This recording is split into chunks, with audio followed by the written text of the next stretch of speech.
Video کو like کر کے آگے شیئر ضرور کر دینا۔ کیا ہے وہ اپنے انگوٹھے کو منہ میں ڈال کر کے چوس رہا ہے اور حضرت ابراہیم علیہ السلام کے انگوٹھے سے دودھ جاری ہے۔ یہ اللہ کے نبی کی شان ہے۔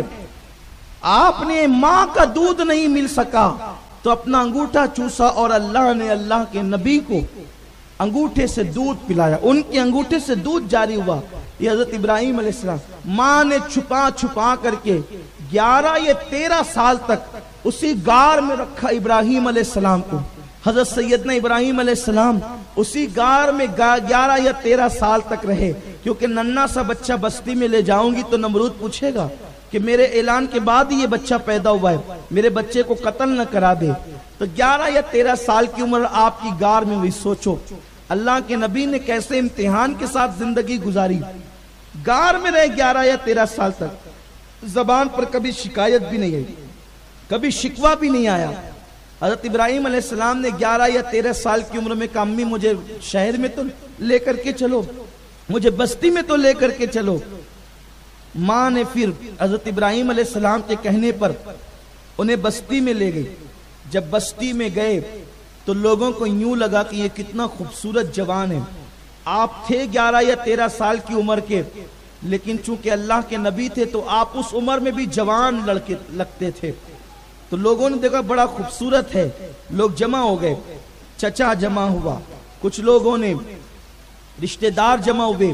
جب سب جمع ہو گئے تو ابراہیم علیہ السلام نے بڑی سادگی سے کہا لوگوں میں اپنے رب کو پہچاننا چاہتا ہوں، میرا رب کون ہے، بتاؤ میرا رب کون ہے۔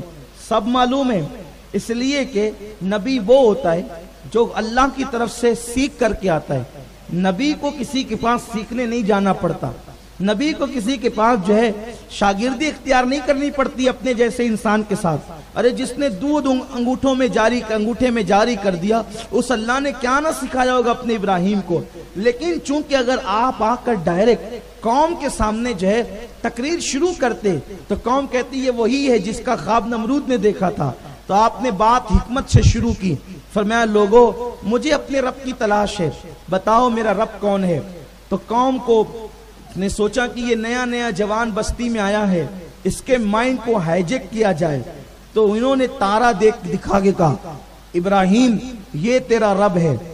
تو آپ نے اچھا اسے میرا رب کہتے ہو، یہ میرا رب ہے، سوالیہ طور پہ کہا یہ میرا رب ہے۔ تو انہوں نے کہا ہاں یہ تیرا رب ہے۔ آپ نے اسے دیکھا، جب صبح ہوئی، صبح ہوتے ہوتے وہ تارا ڈوب گیا۔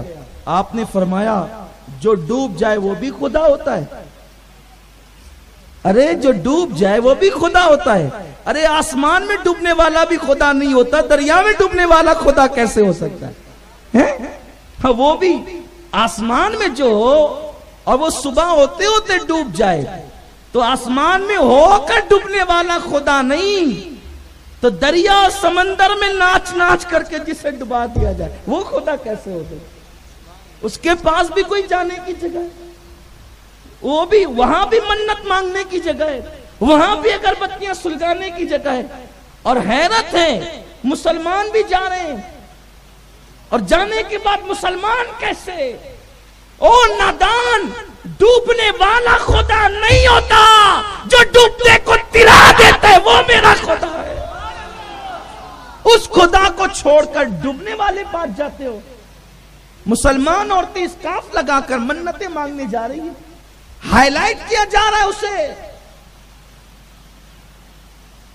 واٹس ایپ پہ ہائی لائٹ کیا جا رہا ہے۔ ہاں اب یہاں بھی آ رہے ہیں برقع پوش، وہ برقع پوش مشرک تو ہو سکتی ہے لیکن اسلام کا نظریہ نہیں بدل سکتا۔ لا الہ الا اللہ، اللہ کے سوا کوئی معبود نہیں ہے۔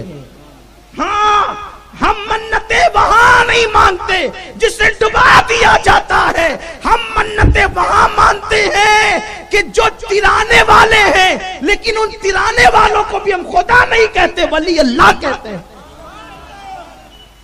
میرے غوث کی شان تمہیں نہیں معلوم؟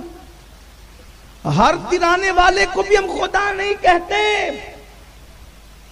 کیونکہ کچھ بندے ایسے ہیں کہ اس خدا نے ترانے کی طاقت دی۔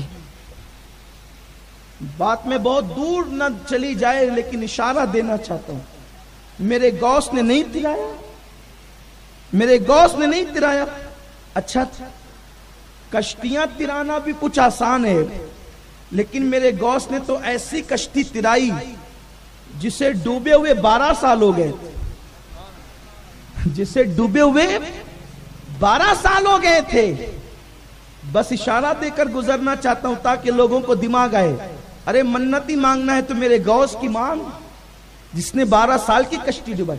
پھر بھی ہم اسے عبد القادر، انہیں عبد القادر کہتے ہیں، عبد القادر کہتے ہیں. اور جو عبد ہو وہ خدا نہیں ہو سکتا، اور جو خدا ہو وہ عبد نہیں ہو سکتا. میرے غوث کا نام بھی میرے اللہ نے عبد القادر ہی رکھوایا ان کے ماں باپ سے، تاکہ قدرت بھی دیکھ کر کے لوگ انہیں عبد القادر ہی کہے. اور پھر یہ اندازہ ہو جائے جب عبد القادر کی یہ شان ہے تو قادر کی شان کا عالم کیا. اس لیے مصیبتوں سے تنگ آ کر ہمیں کہیں جانے کی ضرورت نہیں. اور اللہ نے تو اتنے آستانے ہمیں عطا فرمائے ہیں، روزانہ ایک ایک دن بھی ایک ایک آستانے پہ جائیں گے تو زندگی ختم ہوگی، آستانے ختم نہیں ہوں. جن کے آستانے نہیں ہیں، جن کے پاس آستانے نہیں ہیں وہ بھٹکتے ہیں. ہمارے یہاں تو اتنے آستانے کہ زندگی ختم ہوگی، آستانے ختم نہیں ہوں گے. اس لیے یاد رکھیں، میرے غوث کی شان عرض کرنا چاہ رہا تھا، لیکن آپ سنتے رہتے ہیں غوث پاک کی محفلوں میں. جنہوں نے نہیں سنا ان کو اشارہ دینا چاہتا ہوں. سرکار غوث العظم دستگیر جو ہے وہ عصر کی نماز کے بعد دجلہ کے کنارے نکلے ہیں سیر کے لیے. دیکھا ایک بڑھیا تھلیا لے کر آتی ہے اور آنسو پوچھتی ہے. میرے غوث نے خادم سے کہا ذرا پوچھنا وہ بڑھیا روتی کیوں ہے. دیکھو بھائیو، رلانا تو سب کو آتا ہے، لیکن روتوں کی آنسو پوچھنا یہ اللہ والوں کی شان ہے. اس کا مذہب نہ پوچھا، اس کا مسلک نہ پوچھا، اس کا نسب نہ پوچھا، اس کا گھر محلہ نہ پوچھا، روتی کیوں ہے. اس لیے کہ اللہ والوں کو رلانا نہیں آتا، وہ روتوں کو ہنسانا جانتے ہیں. وہ رونے والوں کو مسکرانے کا شعور عطا کرتے ہیں. وہ کیا لوگ تھے، اللہ اللہ. فرمایا جا پوچھ. خادم گیا، کہا بڑھیا روتی کیوں ہے، کہ تجھے کسی نے ستایا نہیں، مارا نہیں، پیٹا نہیں. بڑھیا نے کہا جا تیرا کام کر، میرے غم سے تجھے کیا تعلق. آپ خود آئے. مائی تو روتی کیوں ہے. نظر اٹھا کے دیکھا تو کچھ چہرے ایسے ہوتے ہیں پھر جن چہروں کی باتیں کاٹی نہیں جاتی، دشمن بھی وہاں ڈھیر ہو جاتے ہیں. میرے غوث کو اس نے کہا کہ میرے غم سے آپ کو تعلق کیا ہے. او پوچھنے والے اگر پوچھتا ہے تو سن لے، مجھے کسی نے مارا نہیں، ستایا نہیں، پیٹا نہیں، تکلیف نہیں پہنچائی. لیکن بات یہ ہے کہ دجلہ پہ جب آتی ہوں تو اکلوتا بیٹا یاد آتا ہے. جوانی میں بیوہ ہو گئی، بچے کی پرورش کی، جوان کیا. رات و دن ایک خواب تھا کہ میرا بیٹا جوان ہوگا تو بڑی دھوم دھام سے اس کی شادی کروں گی. لے گئی، ویڈیو شادی اگر کر اچھا کے لگا ہو تو لوٹی. لائک کر کے آگے بارات شیئر آ رہی ضرور تھی، کر دینا. دجلہ کے کنارے اللہ پہ لگی. حافظ. چند لوگ اترے، پھر طوفان آیا، کشتی واپس پلٹی اور بیچ جا کر کے ماں کے سامنے بیٹے کی بارات ڈوب گئی.